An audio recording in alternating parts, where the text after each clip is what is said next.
Hey, welcome to your Scorpio horoscopes for the week of the 21st through the 27th of January. Focus continues to be on relationships. Pallas Athene, the warrior queen, continues to influence those relationships this week. Interestingly enough, she is leaving your sign, but obviously it is taking some time for that to happen. But interestingly enough, I find that as we've gone from you fighting on behalf of these people in your relationships to maybe not seeing eye to eye within these relationships, her influence has changed in the time that she has been influencing relationships, which I can't say is going to change in the next couple of weeks either. But this week, I feel that what's really important here is sort of like an inventory of your relationships, if that makes sense. Not an inventory of the quantity of relationships, but the quality of those relationships. We don't spend enough time really looking at how we can influence changes within those relationships. What we do as human beings, because as smart as we are, we're not always really that smart. What we do wind up doing is falling into patterns within those relationships that never seem to change. And it's frustrating and it just builds up and builds up and builds up to a point where ultimately it destroys the relationship, or you just get stuck in this miserable relationship that the two of you have created for the rest of your life. And that doesn't sound like a lot of fun either. So I feel like this week, Pallas Athene, she's a fighter. And the truth is, Scorpios are fighters. But the honest truth is that fighting is not always the answer.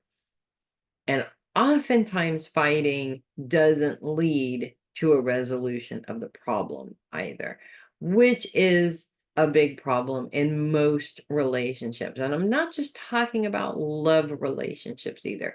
We get to a point where the conversation between us and another individual, it winds up being the same conversation over and over again. So somebody comes to you with a problem, you overreact, it becomes an argument, nothing gets done, it moves on, and it happens all over again in a couple of days or so. This week is a really good time to really pay attention to your reactions when these things come up within your relationships. So for instance, we'll use money as an example because it's never goes away. It always seems to be a topic of heated conversation in marriages and relationships. When that money issue comes up, rather than reacting in the same way that you always do, usually in frustration, you take a moment to think about it. You take a moment to think about your reaction. And if you have a point that the other person isn't getting, you present that point in a different way.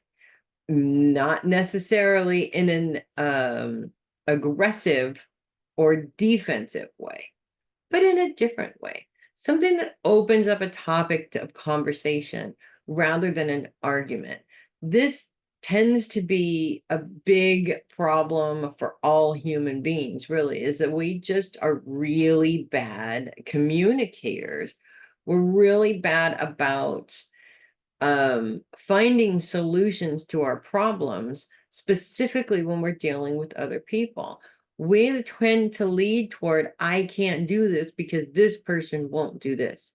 And we're focused on our need for the other person to change, and we're not looking at ourselves and what we're doing and how we may actually be feeding into this problem.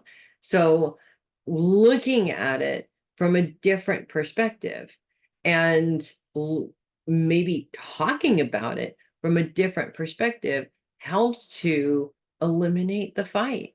So you're not having the conversation in the same way anymore. You can possibly actually do something about the problem, maybe even fix the problem rather than keeping the problem going in the same way over and over again.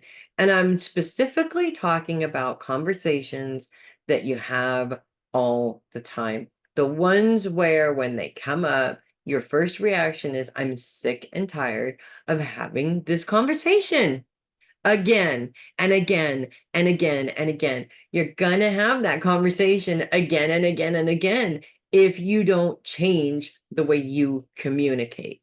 And you also want to be aware of the human tendency. We all do it. I've heard it a million times from my own mouth as well as my clients. You want to avoid the tendency of, why should I change if they don't have to? When you initiate the change, you create the change for the other person. And they don't even realize that you're doing it. You're not forcing them to change. You're allowing them to think about it in a different way rather than them reacting to what you're saying. So it changes the whole conversation altogether. And it creates a much healthier relationship between the two of you. One where instead of fighting all the time, you can be celebrating all the time. You could be having fun. You could be doing a million other things that are a lot more pleasant than fighting with each other, because it just gets miserable after a while. Also, I kind of feel like this is part of the innate Scorpio need to fight their battles. That's what scorpions do, right? They seem to be always fighting either with another scorpion or an attacker or what have you, you know? It's in your nature. I get it. Does not mean that you're stuck that way. And once you accept and understand that, the sky really is the limit for you. It opens up doors all over the place for various different reasons, because you're not putting yourself in that box that says that I have to be this way and I can't be any other way. That's not true. We're humans. We can be whoever we want. And nobody and nothing has the right to tell you otherwise. So circumstances that have taken place in your life made you a fighter. I totally get it. I'm the same. It's really hard, but I have to remind myself every single day, I don't have to fight about this. We can do this in a different way. And I also remind myself, because I realize that fighting is not always the best way of dealing with a situation. Sometimes, and in some cases, I agree, it is the only way to deal with the situation, but not every situation warrants an argument, warrants all of your aggressive energy. Sometimes it would just be nice for you to be able to utilize that energy in something productive instead of fighting with somebody. The older I get, the more I need to ration that energy also. So that's what I have for you guys this week. If you love your horoscopes, do consider sending a tip or donation through my coffee link, which is in the description of the video. Really appreciate all the coffee love. Also, if you would like, pardon me, to be on my list for a weekly reading, yes, I have a weekly reading list that is on YouTube. It's unlisted, so it is semi-private. The only people that have access to it are people that are actually on the list. Um, Check out my membership, which is the other link that's there in the description, along with my email, in case you would like more information or you would like to see that video to see what it's all about also, because I can give you access to that, but you have to ask for it, because you're not going to be able to actually find it on YouTube, at least not the most updated ones. It is unlisted to make it private for you. Um, I'm Melissa Bruce, a heavy metal psychic. I will see you guys next week. And in the meantime, you guys just make it a great week. Doesn't have to be a fight. We don't have to fight through life. Sometimes we can coast through life, or we can laugh through life. Um, it's up to us. We can choose to do it however we want. The whole point. is making sure that you do it in the best and most profitable way possible. So see you guys next week. You guys make it a great week. Till next week.